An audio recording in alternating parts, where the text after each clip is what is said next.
N'allez pas chercher l'alliance dans les mondes subtils et spirituels avant d'être un avec la Terre. Sinon, vous vous ferez capturer par ces êtres qui vous attendent dans les mondes de l'eau. Votre corps doit retourner à la Terre et naître à la Terre avec une nouvelle conscience, un éveil, une observation, un renouvellement total des habitudes. Moi, je vous demande d'en lâcher quelques-uns, mais Uriel, il dit total, renouvellement total. On a été vraiment mal éduqués.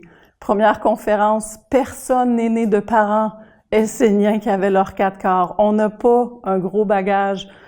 Dans cette vie-ci, on peut changer nos habitudes. Faut accepter d'être transformé.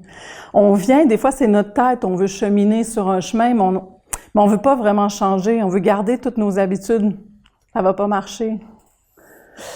Si ça marche, vous allez perdre le lien après. C'est tout. On peut pas être fin une journée, puis méchant, fin, gentil, une journée, puis après être méchant tous les autres jours. Je veux dire, tu te fais un ami une journée, puis le lendemain, tu l'insultes, puis le surlendemain aussi. À un moment donné, il va dire, on n'est pas en affinité, je vais passer mon chemin. C'est la même chose avec les éléments de la nature. Un renouvellement total des habitudes, des comportements, des attitudes et des écritures inconscientes qui vous animent et vous gouvernent. C'est uniquement lorsque votre corps est régénéré de cette manière que vous pouvez traverser les mondes subtils pour converser avec les anges. Vous devez comprendre cette vérité et la mettre en place dans la vie comme une éducation fondamentale. Si le corps est faible, il ne pourra pas prendre en charge une charge supplémentaire dans sa vie. Il ne pourra pas supporter la pression qu'engendrent les mondes supérieurs.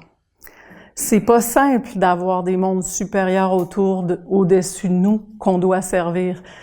Plus tu t'élèves dans les initiations, plus tu as de responsabilités en fin de compte. Plus tu sais que la conscience, quand tu es inconscient, tu le sais pas, c'est facile. Quand tu as conscience, après tu te rends compte quand tu as prononcé une mauvaise parole, quand tu n'as pas fait la bonne chose au bon moment, quand tu n'as pas tenu un engagement. Les mondes vont revenir, ils te mettent une tension. C'est comme...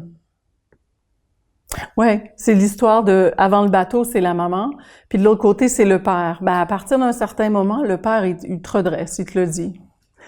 C'est peut-être pas la petite épine dans le pied, ça peut secouer un peu plus. Des fois, c'est aussi juste qu'au seuil de l'initiation, comme disait Olivier, lui était tombé malade, puis il pensait en mourir, ben, il devait nettoyer ça. C'est comme ma grosse roche puis ma branche dans mon corps de terre. Ben, lui, ça avait le nom d'une maladie. Et puis, il l'avait en lui, il devait le transformer. S'il n'allait pas vers la lumière, on le laissait tranquille. Mais là, si tu veux aller plus loin, ben paye-nous. Parce que là, plus loin, tu as des dettes envers nous. Comprenez, c'est toujours un équilibre de la balance. Je vais pas aller plus loin. 241 de Uriel.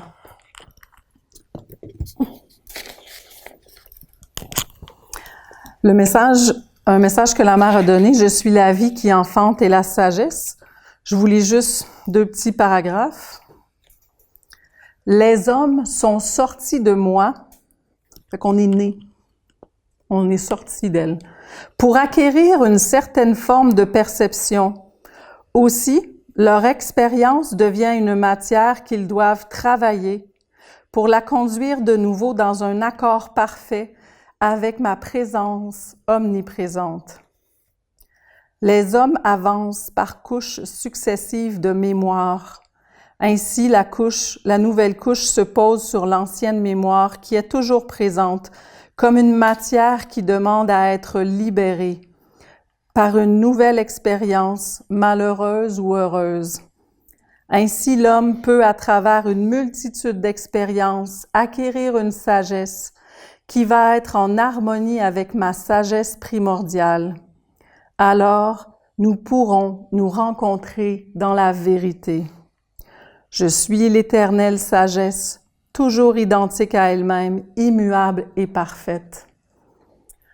Donc, on peut imaginer, on l'imagine. Disons qu'on pose une écriture, la Mère Terre, elle est le corps même de la sagesse. Plus haut dans les paragraphes, elle le décrit. Elle est vraiment une sagesse immuable. Donc, c'est la source de référence. Quand nos pieds touchent la mer, on est guidé. Guidé dans la sagesse. Fais ci, fais pas ça. Le feu pas touche. L'eau peut toucher. Ça a l'air. Mais c'est simple, la mer, elle est d'une simplicité. Nous, les hommes, on se complique la vie. Le tic, avec ses tentacules, il nous complique les choses. Mais il nous berce. Il nous fait croire qu'on est grand, qu'on est un Dieu. C'est vraiment l'illusion.